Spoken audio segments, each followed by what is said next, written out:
Bonjour à tous, on se retrouve aujourd'hui avec Tanguy de la chaîne Ictus qui va nous parler de la 4e bougie de l'Avent, à savoir la paix et la justice.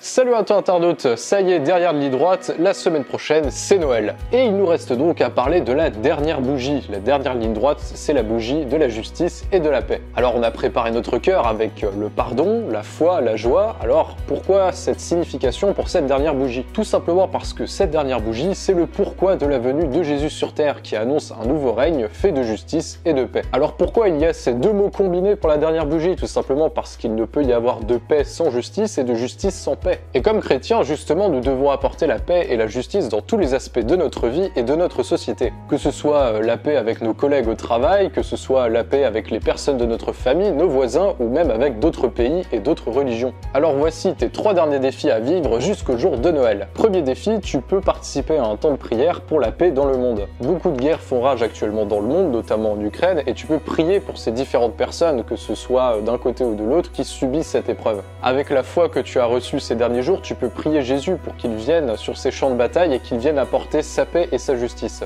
Deuxième défi, tu peux confier la fête de Noël en elle-même qui arrive, celle que tu vas vivre et celle que les personnes autour de toi vont vivre à côté. Que ce soit les personnes avec qui tu vas célébrer ce moment, avec qui tu as plus ou moins d'affinité, celles qui au contraire ne vont pas pouvoir vivre Noël comme elles l'aimeraient. Et évidemment, ça va de pair avec confier l'année qui suit pour ce que Dieu veut y accomplir dans ta vie. Et enfin, troisième défi, qu'est-ce que toi tu pourrais apporter personnellement à cette fête qui s'annonce? Tu as sûrement déjà des cadeaux de prévus, et encore si t'es quelqu'un de dernière minute comme moi, c'est peut-être même pas encore vrai, mais il y a sûrement quelque chose d'autre que tu peux faire pour ta famille et tes amis avec qui tu vas fêter ça. Ça peut être préparer un petit temps de prière, un gâteau en plus, un jeu de société ou différents thèmes de discussion. En bref, comment est-ce que tu peux mieux vivre cette fraternité dans la fête pour l'arrivée du Christ qui s'annonce? Et c'est le dernier défi de ce parcours. Si celui-ci t'a plu, et j'espère que c'est le cas, tu peux t'abonner à la chaîne YouTube Ictus et également partager cette vidéo sur les réseaux sociaux. Si tu suis cette vidéo sur le parcours de Catoglade, n'hésite pas à te rendre sur la chaîne Ictus pour y découvrir d'autres contenus. Et si tu es sur Ictus, tu peux également aller sur Catoglade pour découvrir les vidéos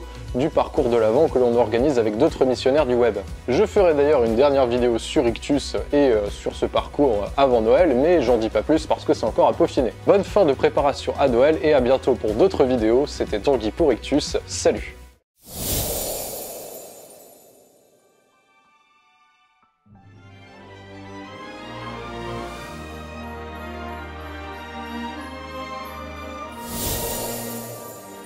Et on se retrouve demain avec Julien, c'est-à-dire moi-même, qui vous parlera d'un sujet tout simple, l'émerveillement.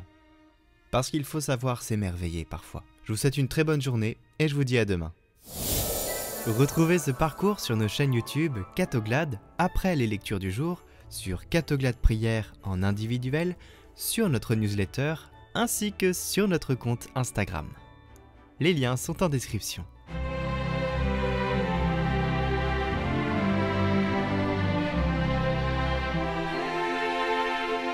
Recevez la parole de Dieu chaque jour sur Catoglade.